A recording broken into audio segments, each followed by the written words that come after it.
Hi there, this is Al 24 News, live from Algiers. Coming up next in our World News program.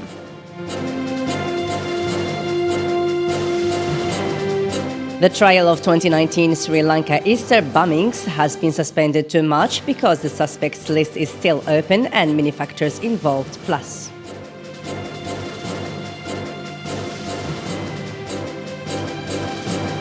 also coming up in our World News program, President Joe Biden and top health officials defended on Tuesday the government's response to the pandemic as daily US COVID-19 cases reached a new high, largely fueled by the highly contagious Omicron variant.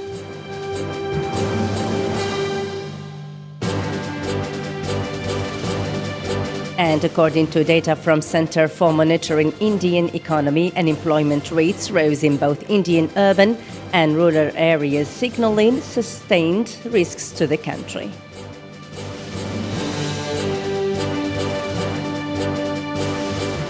Thank you for joining us. The Sri Lanka trial of 2019 Easter bombings has been suspended to March because the suspects list is still open and many factors involved, according to media. Major officials are among the suspects, where some other claims that the accused were used to cover the instigators. The 2019 Easter Sunday bombings trial in Sri Lanka has been postponed until March for further investigations and indictments. Translation: 25 men were accused of committing this crime, which left 270 dead, including 45 foreign nationals, and injured about 500 people. The bombings had targeted 3 hotels and 3 churches. The suspects face hundreds of charges, including conspiracy to murder, collecting arms and ammunition, as well as aiding the attacks, the worst in the history of Sri Lanka. The trial of the bombings were started in November. According to reports, some factors led to the trial adjournment, including offering time for some of the suspects who could not afford to get lawyers to obtain legal representation, and translating the charges to the Tamil language, which the majority of the suspects speak. And investigations showed they were involved indirectly in the terror attack. However, churches' representatives have challenged these investigations, saying that the accused authorities were used as an attempt to shield the hidden masterminds. Dozens of other people are still in detention in connection with the bombings, but they have not been charged yet. President Joe Biden and top health officials defended on Tuesday the government's response to the pandemic as daily US COVID-19 cases reached a new high, largely fueled by the highly contagious Omicron variant. Zara Farjani reports.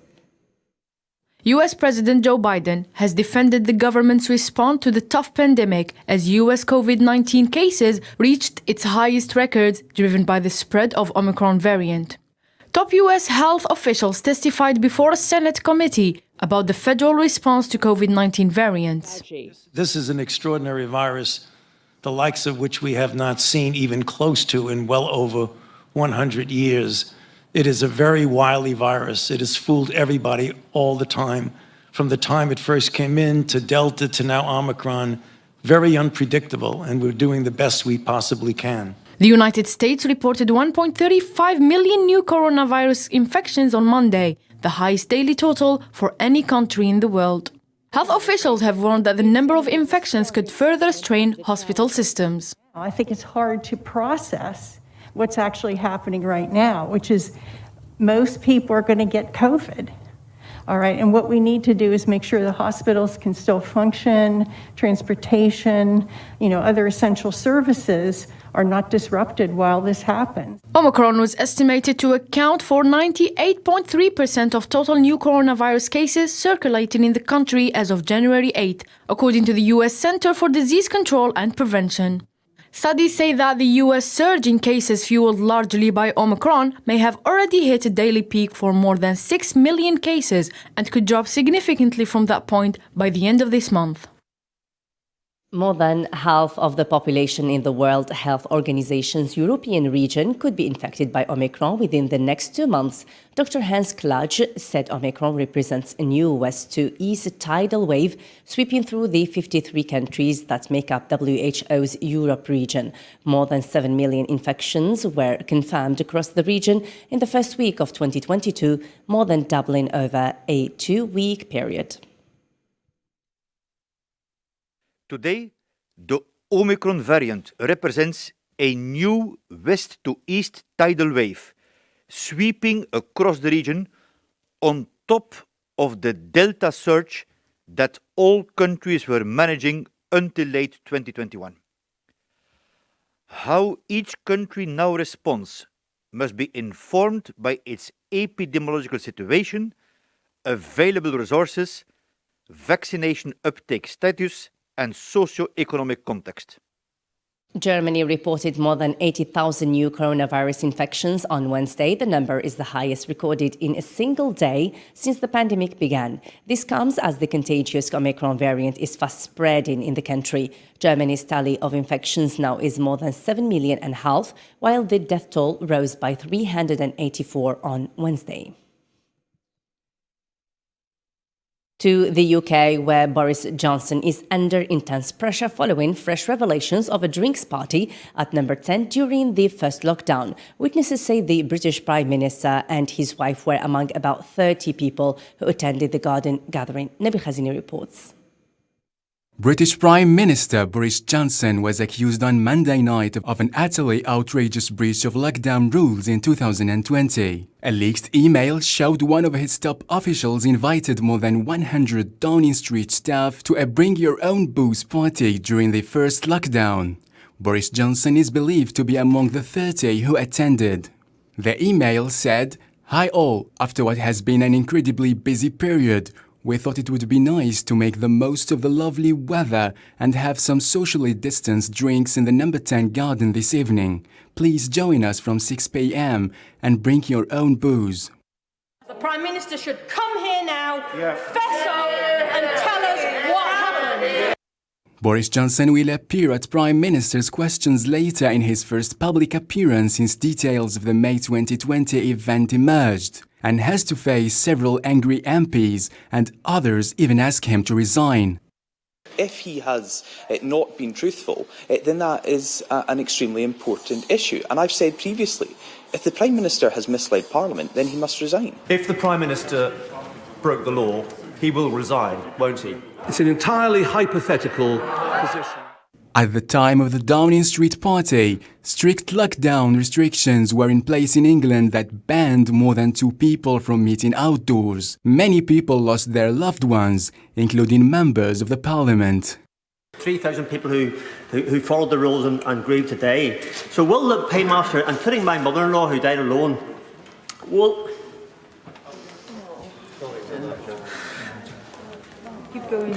the Paymaster General confirm that there will be a full and complete disclosure to enable the police service to ascertain that all was done decently? Behind the number 10's door, pressure is mounting, and Boris Johnson has to clarify what happened and to admit he was at the summer drinks. In Canada, Quebec province will charge a health tax to residents who are not vaccinated against COVID-19. Premier François Legault said people who refuse to get immunized against COVID-19 will soon have to pay a healthcare tax. Only about 12.8% of Quebec residents are not vaccinated, but they make up nearly half of all hospital cases. Diplomats from the United States and Russia have concluded a day of talks in Geneva on Ukraine's future, describing the talks as helpful and highly professional, but noting that no progress had been made toward addressing fundamental disagreements. The two sides largely spent the 8 hours of talks outlining their respective positions on the situation in Ukraine, which is currently surrounded by 100,000 Russian troops, and on European security in general, deferring further discussion to a meeting between Russia and all NATO members on Wednesday in Brussels. According to media, North Korean leader Kim Jong-un advocated for boosting the country's strategic military forces while watching a hypersonic missile launch. The purported launch was spotted by authorities in South Korea and Japan. Hong Kong plans to create a host of new national security crimes, the Chinese-ruled city leader said on Wednesday as she presided over the first session of a new legislature that excludes any political opposition. The current national security law was imposed in June 2020 in the wake of mass protests the year before and outlaws what Beijing deems secession, subversion, terrorism, and colluding with foreign forces. Venezuela's opposition has won the gubernatorial re-election in Barinas, a tense region ruled by the family of late President Hugo Chavez for more than 2 decades. Hussein Berkan reports. To protect our democracy, I support changing the Senate rules. U.S. President Joe Biden has called in a speech in Atlanta for Senate rules to be changed to allow passage of minority voting rights legislations, especially in states controlled by Republican officials.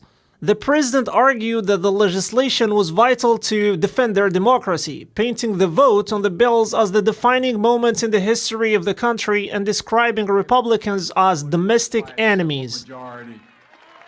Next few days, when these bills come to a vote, will mark a turning point in this nation's history. We will choose.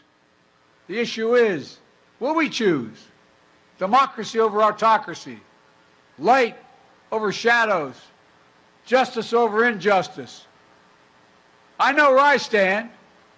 I will not yield. I will not flinch. I will defend the right to vote, our democracy against all enemies, foreign and, yes, domestic. Biden's remarks comes as the President and Vice President Kamala Harris began an efforts to push through the Freedom to Vote Act and the John Lewis Voting Right Advancement Act, two Democratic-led pieces of legislation aimed to overhauling the U.S. election system. U.S. Senate allow federal voting rights legislations to pass by a simple majority, make Election Day a national holiday, mandate early voting in all 50 states, guarantee rights to voting by mail. Biden said that the push to pass the legislations was a battle for the soul of the Americans, adding that requiring a supermajority to enact most major pieces of legislation 60-vote rule, known as the filibuster, had rendered the Senate a shell of its former self. Filibuster is not used by Republicans to bring the Senate together, but to pull it further apart. In the United States Senate, it takes a supermajority, 60 votes, even to get a vote, instead of 50 to protect the right to vote. State legislators can pass anti-voting laws with simple majorities. If they can do that, then the United States Senate should be able to protect voting rights by a simple majority. It's noteworthy that from 2019 to 2020, Democrats used the filibuster 328 times to prevent voting bills proposed by Republicans from passing. Kazakh President Kassym-Jomart Tokayev told Parliament on Tuesday that the Russia-led Collective Security Treaty Organization military bloc will start withdrawing its troops from Kazakhstan in 2 days. This comes after nearly a week of unrest by the far the worst violence in 30-year independent history of the former Soviet state. Usama reports. Kazakhstan authorities said on Sunday they had stabilized the situation across the country after the deadliest outbreak of violence in 30 years of independence, and troops from Russia-led military alliance were guarding strategic facilities. Security and intelligence officials briefed President Kassym-Jomart Tokayev that they were continuing cleanup actions in what he called a huge counter-terrorism operation across the oil-producing former Soviet republic. Unfortunately, it came with a huge price. The loss of security forces and civilians. 16 members of the security forces were killed and more than 1,300 injured regrettably. We have civilian casualties. The final number is still being calculated. Kazakh President Kassym Tokayev requested help from the Russian government last week, considering the protests to be a coup. Tokayev stated that the Russian-led military troops which arrived for stabilizing the situation in the country successfully completed their mission, and the troops would leave the country within 2 days. According to the Interior Ministry of Kazakhstan, security forces detained 9,900 people regarding last week's unrest. The news comes as the president, who called the violence a coup attempt, is set to nominate a new prime minister in an address to parliament later in the day. We prevented dangerous threats for the country's security as part of the terrorist mission. We are trying to find these people who committed these crimes. We detained around 8,000 people, and law enforcement officers and special departments are checking their involvement in terrorist acts. The oil-rich former Soviet republic says government buildings were attacked in several major cities after initially peaceful protests against hikes in the price of car fuel turned violent. Tokayev has said Islamist militants from regional nations and Afghanistan as well as the Middle East were among the attackers. He dismissed cabinet amid the unrest along with a number of security officials and detained on suspicion of treason the most senior among them, Karim Masimov, a former head of the National Security Committee. It seems that the sanctions which were imposed on Mali's military government by the ECOWAS have increased tensions after the military junta announced the recall of ambassadors and closed borders with the West African nations. Islam Sidi reports. The government of Mali strongly condemns these illegal sanctions. This is how Mali's junta reacted to the decision after leaders of West African countries have rejected the transition announced by the military government in Mali and have decided to impose tough sanctions on the country. This act was unacceptable by Mali's military regime, who has announced the recall of ambassadors and the closure of air and land borders with West African countries, calling those sanctions as illegitimate. The meeting trailed months of growing tensions over the agenda for bringing back civilian rule in Mali after 2 military coups. It's worth noting that the ECOWAS and the West African Economic and Monetary Union imposed a series of economic and diplomatic sanctions against Mali on Sunday, including border closures and trade embargo. Mali's military ruler Assimi Goïta has said Bamako is open to talks after the 15-member West African Economic Union imposed additional sanctions on the troubled Sahel country over delayed elections. We remain committed to a return to a normal, peaceful and secure constitutional order. Mali's military junta accused ECOWAS and the UEMOA of being exploited by extra-regional powers with hidden motives, an apparent reference to Mali's partners engaged in military ways such as France in the Sahel region. Deplores the inhuman nature of these measures which affect populations already severely affected by the security crisis and the health crisis. The Malian government has stated that it will make every effort to ensure a normal supply for products to the public, but sanctions are certain to further stifle the economy in one of the world's poorest countries.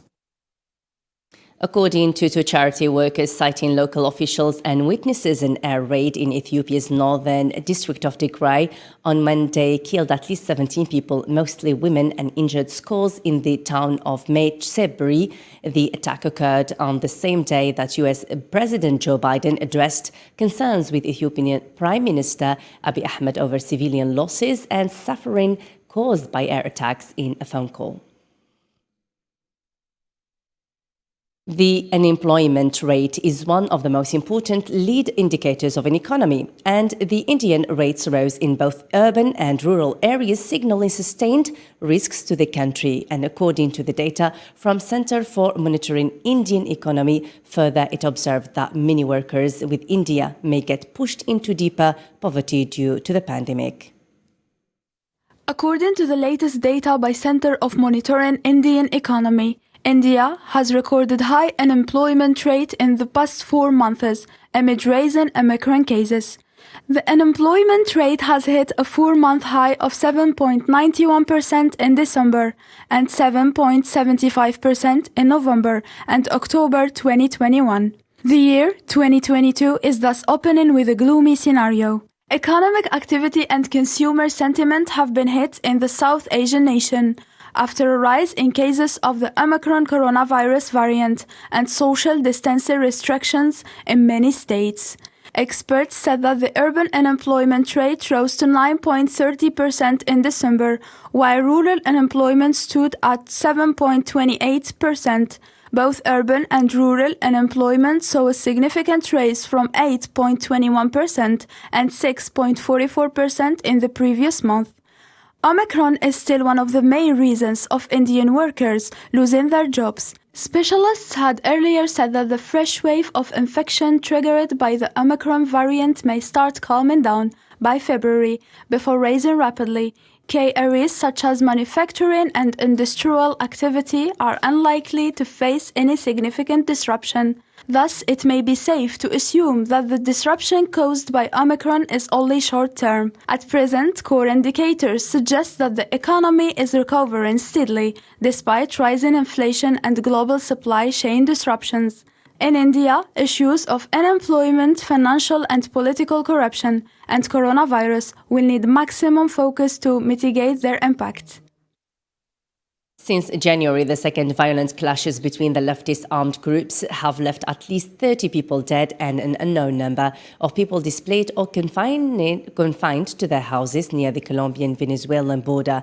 The fighting was between members of the National Liberation Army and members of a dissident faction of the Revolutionary Armed Forces of Colombia. The Forever Prison, or Guatemala, the notorious prison camp in Cuba, is 20 years old. Over the years, several plans to close it have been rejected. For the detainees, little has changed in the last 2 decades. Usama Ayadi reports. In the 20 years since the beginning of the war in Afghanistan, 779 prisoners have been detained by the United States at Guantanamo Bay. 39 men are still held there, only 11 of whom have been charged with war crimes. The remaining 28 have spent years, in some cases almost 2 decades, without being told why they are there, what crimes they have committed, or how long they will remain. Guantanamo Bay opened under the Bush administration in 2002 in the aftermath of the September 11th attacks. It was used to detain enemy combatants in order to aid Bush's war on terror. The bay was chosen because of its legal status as U.S. territory in Cuba, meaning the U.S. doesn't have to afford detainees the same rights as prisoners detained in the U.S. In the following decades, the bay became synonymous with torture and human rights abuse.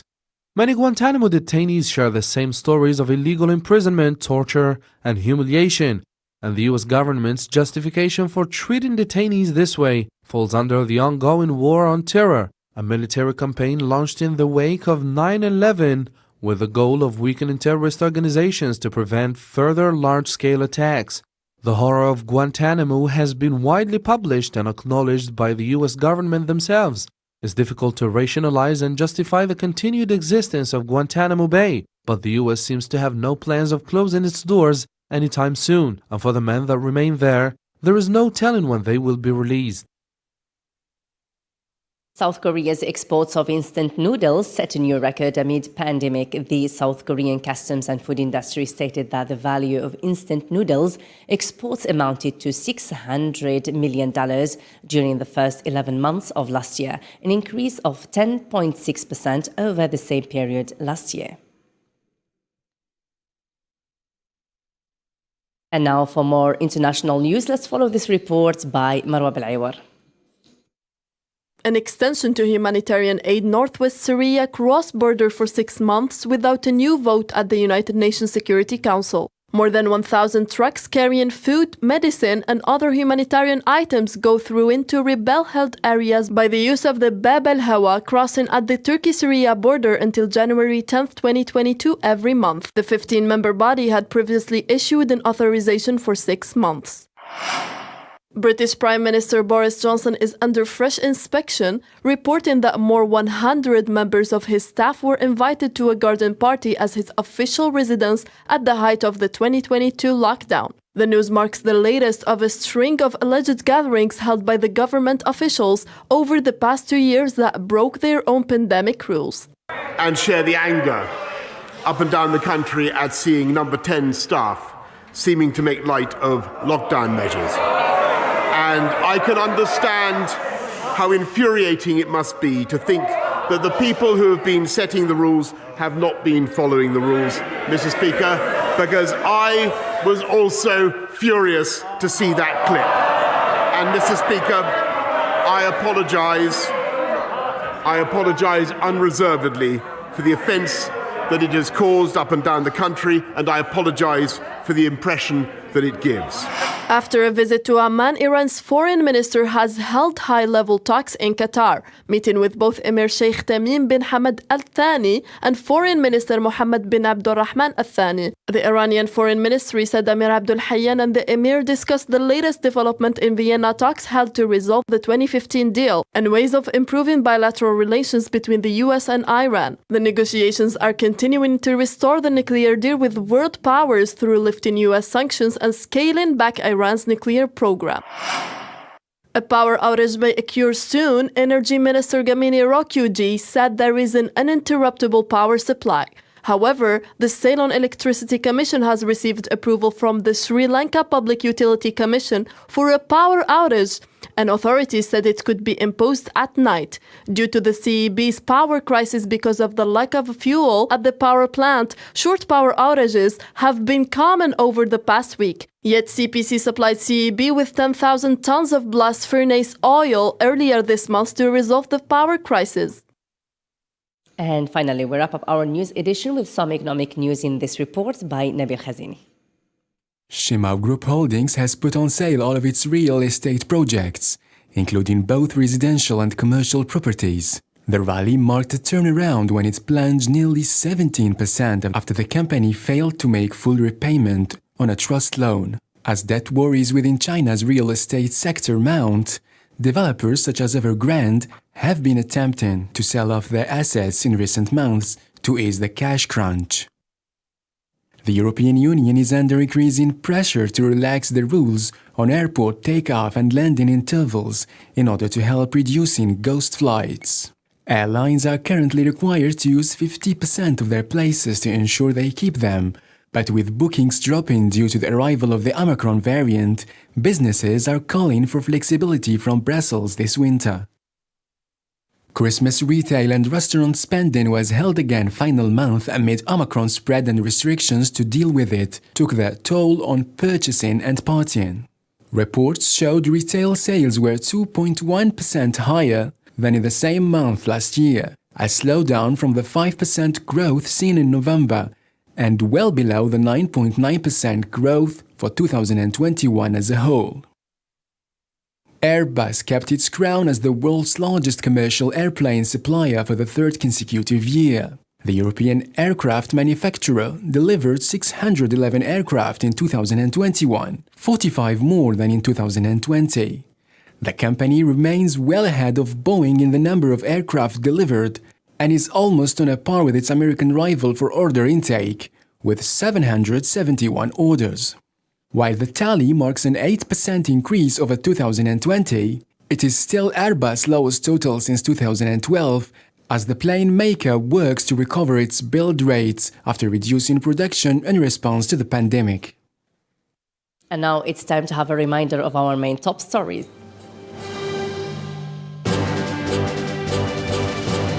The trial of 2019 Sri Lanka Easter bombings has been suspended to March because the suspects list is still open and many factors involved.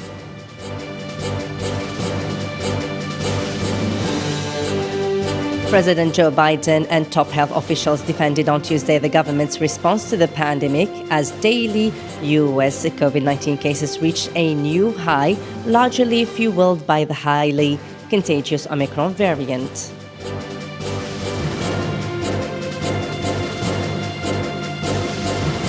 And according to data from the Center for Monitoring Indian Economy, unemployment rates rose in both Indian urban and rural areas, signaling sustained risks to the country.